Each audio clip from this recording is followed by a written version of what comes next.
வணக்கம். நான் ஸ்ரீரங்கம் ரவி உங்களோட பேசிகிட்ருக்கேன். இது ராகு கேது பயிற்சிக்கான நிகழ்ச்சி. இதில் நான் ராகு மே மாதம் 19ஆம் தேதி விடியற்காலை 5 மணிக்கு ராகு மீன ராசியிலிருந்து கும்பராசிக்குள் பிரவேசிக்கிறார். கேதுவானவர் கன்னி ராசியிலிருந்து சிம்ம ராசிக்குள் பிரவேசிக்கிறார் அதே நேரத்தில். ஏன்னா ராகு தலை கேதுவால். ஸோ அவங்க ஒரு 180 டிகிரியில் தான் இருப்பாங்க. ஸோ அவங்க 2 பேரும் பயிற்சி அந்த நேரத்தில் நடக்கும். நான் உங்களுக்கு எக்ஸ்பிளைன் பண்ணுறது எப்படின்னா, அந்த ராசிக்குள்ளே வருதுனால என்ன பலன், அது போக அந்த ராசிக்குள்ளே இருக்கக்கூடிய நட்சத்திரங்கள், இப்போ உதாரணத்துக்கு கும்பத்துக்குள்ளே இருக்கிற நட்சத்திரங்கள் என்னென்னா பூரட்டாதி 1, 2, 3 பாதம், அப்புறம் சதயம் 4 பாதங்கள், அவிட்டம் 3ஆம் பாதம் 4ஆம் பாதம். இதில் இந்த 9 பாதங்களை கொண்டது கும்பராசி. அப்போது அதுதான் நட்சத்திர சாரம்னு சொல்கிறோம். அப்போது பூரட்டாதி நட்சத்திரத்தில் என்ன பலன், சதயத்தில் என்ன பலன், அவிட்டத்தில் என்ன பலன் அப்படிங்கிறத சொல்கிறேன். அதே போல் அடுத்த அதோடைய 2ஆம் பகுதியாக கேதுவுடைய பயிற்சி எப்படின்னா, முதல்ல உத்திர நட்சத்திரத்தின் முதல் பாதம், அதுக்கப்புறம் பூர நட்சத்திரத்தின் 4 பாதங்கள், அதற்கப்புறம் மகன் நட்சத்திரத்தின் 4 பாதங்கள். ஸோ இதெல்லாம் முடிஞ்சு அவர்கள் இருவரும் அடுத்த பயிற்சி எப்போ நடக்கிறது அப்படின்னு பார்த்தீங்கன்னா 5th டிசம்பர் 2026ஆம் வருஷம். அப்போது இவங்க என்ட்ரி பண்ணுறது 19th மே, இதுலேருந்து எக்ஸிட் ஆகுது அப்படின்னா அது 5th டிசம்பர். ஸோ இந்த காலகட்டத்தில் நடக்கக்கூடிய விஷயங்கள் என்ன அப்படிங்கிறத நம்ம இப்போ சுருக்கமாக பார்க்கலாம். நிகழ்ச்சிக்கு போகலாம். துலாம் ராசி நேயர்களை பொறுத்த வரைக்கும் உங்களுக்கு இந்த காலகட்டம் அறுவை, அற்புதம், பிரமாதம் இப்படியெல்லாம் தான் நான் சொல்ல முடியும். என்ன காரணம், 6ஆம் வீட்டில் சனி, அதே நேரத்தில் 9ஆம் வீட்டில் குரு. பெஸ்ட்டு பிளேஸ் சனிக்கு, பெஸ்ட்டு பிளேஸ் குருவுக்கு. 6ஆம் வீட்டிலிருந்து 5ஆம் வீட்டிற்குள் நுழைகிறார் ராகு. இது மே மாதம் 19ஆம் தேதி. 5ஆம் வீட்டில் ராகு இருக்கும்போது எப்படி இருக்கும்னா, மைண்டு பரபரப்பாகும், புதிய சிந்தனைகள் உருவாகும். எப்போவே ராகு வழக்கமாக சிந்தனை செய்கிறதுலேருந்து மாறுபட்ட சிந்தனை மாற்றி யோசிப்பாங்கல்ல, அந்த மாற்றி யோசிக்க வைப்பார் அவர். அப்போது புதிய சிந்தனைகள் உருவாகும். இது வரைக்கும் இப்படி தான் ஒரு விஷயம் நடந்தது அப்படின்னு நீங்கள் இருக்கும்போது, புதுசாக ஒன்று நான் செட்டப் பண்ணுறேன்னா அது இப்போ தான் பண்ண முடியும். சரி, அப்படி நான் புதுமையாக செய்யும் பொழுது அந்த புதுமை வெற்றி பெறுமா? அதுக்கு தான் சனி உங்களுக்கு ரொம்ப அட்வான்டேஜாக இருக்கார், குருவும் ரொம்ப அட்வான்டேஜாக இருக்கார். அப்போ அது வெற்றி பெறும். தெய்வ அனுகூலம் நிச்சயமாக இருக்குது. ஏன்னா 5ஆம் இடத்துல ராகு, 9ல் குரு. தெய்வம் எப்படின்னா அந்த நம்பிக்கை இருப்பவர்களுக்கு நிச்சயமாக உணர்வீங்க, எனக்கு இந்த ஒரு விஷயம் நடக்கணும் அப்படின்னா தெய்வம் உங்களுக்கு தலையாட்டும். அதானப்பா, இது என்ன பெரிய விஷயம், நான் பண்ணி கொடுக்குறேன்னு ஒரு பெரியவர் உட்காந்து சொன்னால் எப்படி இருக்கும்? தெய்வ அனுகூலம் அதுபோல் அமையும் உங்களுக்கு. ஸோ உங்கள் வாழ்க்கையில் ஒரு புதிய உச்சத்தை அடைய வேண்டும் என்று நினைத்தால் அதை அடையக்கூடிய காலம் இதுவாகத்தான் இருக்க முடியும். 5ஆம் இடத்தில் இருக்கக்கூடிய ராகு புதிய கண்டுபிடிப்புகளுக்கு சொந்தக்காரர். அப்போது ரிசர்ச் ஓரியன்ட் பீப்புள் இருக்காங்க, பிஹெச்டி பண்ணுறான், லேபில் ஏதோ ரிசர்ச் பண்ணுறான், ஒரு வேக்சினேஷனை கண்டுபிடிக்கிறான் இல்லையா, ஒரு புது தியரியை கண்டுபிடிக்கிறான், அப்புறம் புது பிளானட் வானஸில் கண்டுபிடிச்சேன், புது விஷயத்தை கண்டுபிடிச்சேன். இப்படி பெரிய அளவு மோட்டிவேஷனோடு இருக்கவங்களுக்கு அதெல்லாம் சித்திக்கும். இல்லை, நான் லோக்கல் லெவலில் இருக்கேன், எனக்கு நல்ல பொண்ணை கல்யாணம் பண்ணிக்கணும்ப்பா, லைஃப்பில் நல்லா செட்டில் ஆகணும், அதுவும் நடக்கும். உன்னுடைய சிந்தனை திறன் எவ்வளவோ, உன்னுடைய எதிர்பார்ப்புகள் எவ்வளவோ, அது நியாயமான எதிர்பார்ப்புகள் நிறைவேறும். ஒரு விதத்தில் இன்னொன்றையும் சொல்லலாம். இந்த மோட்டிவேஷனல் ஸ்பீச்சில் சொல்லுவாங்க வானமே எல்லைன்னு. வானமே எல்லைன்றது மோட்டிவேஷன் தான், அதுக்குன்னு வானத்தை நம்ம அழக போகிறதில்ல. ஆனால் ஒரு பெரிய விஷயங்களை அச்சீவ் பண்ணுறதுக்கான ஒரு இடத்துல ஈடுபடும் போது அது கைப்படும், வானம் வசப்படும் அப்படின்னு சொல்லலாம். அப்படிப்பட்ட ஒரு தன்மையை பற்றி பேசுகிறது இந்த காலகட்டம் உங்களை பொறுத்தவரையில். சரியாக முறையாக பயன்படுத்துறதுங்கிறது உங்கள் திறமை. சரி, இப்போது சாரங்களை பார்க்கலாம். ராகு முதல்ல குருவினுடைய சாரத்தில் இருக்கார். 19ஆம் தேதி மே மாதம் தொடங்கி 24 நவம்பர் மாதம் வரைக்கும் அவர் இருப்பது குருவினுடைய சாரமான பூரட்டாதி நட்சத்திரம். பூரட்டாதி நட்சத்திரத்தில் இவர் போகும்போது குரு எங்கே இருக்கார்? 9ஆம் இடத்தில் இருக்கிறார். திறக்காத கதவுகளும் திறக்கும், எதிர்பாராத அதிர்ஷ்டங்கள் கிடைக்கும், தெய்வ அனுகூலம் சித்திக்கும், இப்படி ரொம்ப சந்தோஷங்கள். இதில் என்ன வேடிக்கைன்னா, பெரிய அளவு உங்களுடைய முயற்சி இருக்கணுங்கிற அவசியம் இல்லை. சில கிரிக்கெட்டரை பார்த்தீங்கன்னா 4 கேட்ச் விடுவாங்க. அவனுக்கு பார்த்தீங்கன்னா அவன் பாட்டுக்கு செஞ்சுரியாக அடிச்சிருப்பான். அவன் சொல்லுவான் கமெண்டேட்டர், 4 கேட்ச் விட்டானேம்மா. எதை விட்டா என்ன, நீ அடித்தா 100 தானே கணக்கு. அதுதான் தெய்வ அனுகூலம், அதிர்ஷ்டம் என்பது. இது நடக்கும்.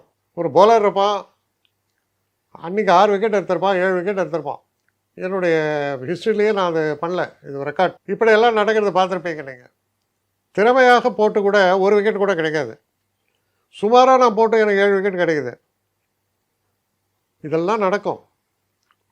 அப்படிப்பட்ட ஒரு அதிர்ஷ்டங்களையும் நன்மைகளையும் பற்றி தான் பேசுகிறது இந்த நவம்பர் மாதம் வரை. நவம்பர் 24லேருந்து ஆகஸ்ட் 1ஆம் தேதி வரை அவர் போகிறது சதய நட்சத்திரம். இந்த காலகட்டம் எப்படி இருக்குன்னு பார்த்தீங்கன்னா, பெரிய அளவு புகழ், பெருமை, ரெகக்னேஷன், மாலை மரியாதைகள் போரட்சணும் உங்களுக்கு. ஏன்னா நிறைய கெட்ட சொன்னாலும் பயந்துடுவான். நிறைய நல்லது சொன்னால் ஃபஸ்ட்டு கொஞ்சம் ஜாலியாக இருக்கும். அப்புறம் என்ன ஆகிடும், போதை ஆகிடும். அதுவே நான் இருந்தாலும் நல்லதாகவே சொல்லிகிட்ருக்கான், இவனுக்கு ஜோசியம் தெரியுமா தெரியாதான்னு என்னை பற்றி சந்தேகமே பட ஆரம்பிச்சிடுவீங்க. ஆனால் அப்படி இருக்கிறதுனால சொல்கிறேன். ஒரு நேரத்தில் பார்த்தா இனிப்பு அப்படின்னு கொண்டாடுவோம், ரொம்ப இனிப்பை சாப்பிட்டா திகட்டிடும். ஸோ அதுவும் இருக்குது. அப்போது நன்மைகள் நிறைந்து இருக்குன்றதோடு நான் நிறுத்திக்கிறேன். நீங்கள் எந்த அளவு நன்மைகளை வேண்டும் என்று எதிர்பார்க்கிறீர்களோ, எந்த அளவுக்கு அச்சீவ் பண்ணணுன்னு எதிர்பார்க்கிறீங்களோ அது இருக்குது. ஒரு சீக்ரெட் என்னென்னா, நான் எனக்காக செயல்படுவதை விட நான் பிறருக்காக செயல்படும் போது நான் அடையும் வெற்றி உச்சத்திற்கு என்னை எடுத்து செல்லும். இதுதான் சீக்ரெட்டு. பாருங்கள், நீங்கள் பெரிய பெரிய ஆளுங்களை பாருங்கள். அதான் நான் சொல்கிறது, ஒரு ட்ரூ பாலிட்டிஷியன்ஸ் எல்லாம் மக்கள் நலனுக்காக இதை செஞ்சேன் அதை செஞ்சாங்க, அவங்க ஏதோ ஒரு உயரத்துக்கு போயிடுவாங்க. அவங்கள அசைக்கவே முடியாது நீங்கள். ஆனால் அவங்க வேலை பார்த்தது, நான் சின்சியராக மக்கள் நலனுக்காக நான் வேலை பார்த்தேன். தன் மக்கள் நலனுக்காக பல பேர் வேலை செய்வாங்க. அப்படி தான் இருக்காங்க. மக்கள் நலனில் தன் மக்கள் நலன் அப்படியே இருக்காங்க, இப்படியே இருக்காங்க. ஆனால் உயர்வுக்கு எப்படின்னா, ஒன்றால் 100 பேர் நல்லா இருந்தால் நீ பெரிய ஆள் தான். நிச்சயமாக ஹேட்ஸ் ஆஃப் டு யூ. அதுதான் இதில் நான் சொல்ல விரும்பக்கூடிய ஒரு விஷயம். அடுத்து அவர் யாருடைய நட்சத்திரத்தில் வர்றாருன்னா, செவ்வாயுடைய நட்சத்திரத்தில் ஆகஸ்ட் 1லேருந்து டிசம்பர் 5ஆம் தேதி 2026. இந்த காலகட்டம் செவ்வாய் யார்? 2க்கும் 7க்கும் உடையவர். அருமையான திருமண வாய்ப்புகள், சந்தோஷமான திருமண வாய்ப்புகள், நிறைந்த செல்வம், சகல நன்மைகளோடு இந்த பயிற்சி நிறைவடைகிறது. இது உங்களுக்கு கிடைச்ச வரப்பிரசாதம் அப்படின்னு தான் சொல்ல முடியுமே தவிர வேறு ஒன்றும் சொல்கிறதுக்கு இல்லை. அடுத்து கேதுவின் சாரத்தை பார்க்கலாம். கேது அப்படின்னாலே மெலன்காலி சொல்லுவான் இங்கிலீஷில்.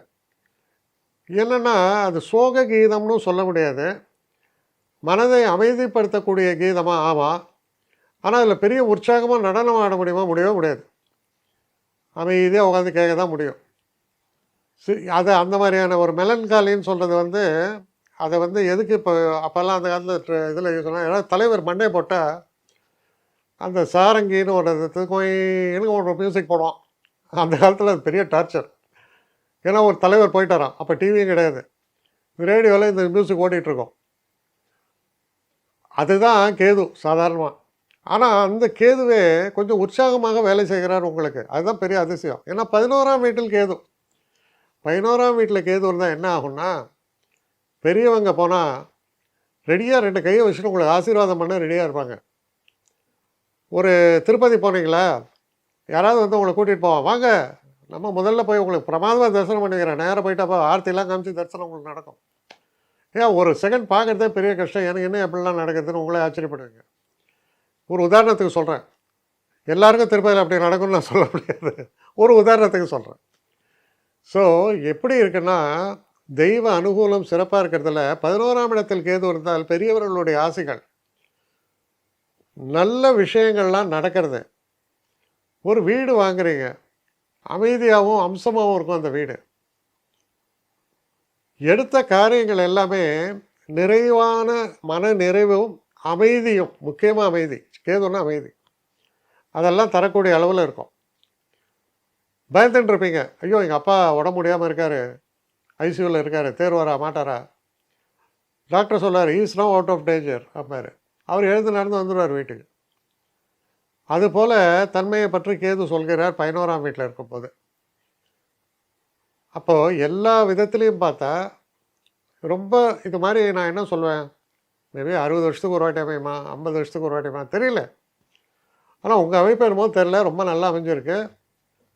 அதனால் பெரிய பிரேக் த்ரூஸ், பெரிய வெற்றிகள் இதெல்லாம் இருக்கும். தசாபுக்திகள் மட்டும் அனுகூலமாக இருந்தால் கையிலேயே பிடிக்க முடியாதுன்னு சொல்கிற மாதிரி இருக்கும். உங்கள் ஃப்ரெண்ட்ஸ் எல்லாம் என்ன சொல்லுவாங்க வழக்கமாக, டேய் அவனுக்கு மச்சண்டாமோ, அப்படி தான் இருக்கீங்க. அருமையான காலம். எப்போவுமே நமக்கு நன்மைகள் நடக்கும்போது நம்ம ஆடக்கூடாது, அமைதியாக இருக்க வேண்டும், எல்லோருக்கும் நல்லவராக இருக்க வேண்டும், எளியவனாக இருக்க வேண்டும். அப்போது உங்கள் தன்மை சுடம் போட்ட தங்கமாக மிளரும். இந்த ஒரு எண்ணத்தோடு இந்த ஒரு காலகட்டத்தை நீங்கள் எதிர்கொள்ளலாம். அற்புதமான காலகட்டம். என்னை காண்டாக்ட் பண்ணணும்னு நிறைய பேர் நினைக்கிறீங்க. தயவு செஞ்சு என்னை காண்டாக்ட் பண்ணுறதுக்கு ஒரு மெயில் அனுப்புங்க, srirangamravi1@gmail.com. இது ஸ்க்ரீனில் பார்க்கலாம், இது அப்பியர் ஆகும். இந்த மெயிலுக்கு எனக்கு அனுப்புங்க. எனக்கு நிறைய பேர் அனுப்புகிறீங்க, நான் ஒருத்தன் தான் அதை பார்க்குறேன், செய்கிறேன். ஏன்னா இது வேகமாக செய்யலாம் முடியாது. ஒரு நாளைக்கு ஒரு 3 பேர் பார்ப்போம், 4 பேர் பார்க்குறோம். அதனால் கொஞ்சம் டிலே ஆகுது. கட்டண சேவை தான். இந்த கட்டணத்தை செலுத்திய பின்பும் கிட்டத்தட்ட ஒரு 5-6 நாள் ஆகும். சில பேர் நினைக்கலாம் கட்டணத்தை செலுத்தின உடனே அடுத்த நாளே பார்க்கணுன்ட்டு. அப்படி என்னால் முடியல. கொஞ்சம் பொறுமையும் நிதானமும் தேவையும் இருப்பவர்கள் நிச்சயமாக காண்டாக்ட் பண்ணுங்கள். என்னுடைய பெஸ்ட்டு சர்வீஸு உங்களுக்கு கண்டிப்பாக உண்டு. வணக்கம்.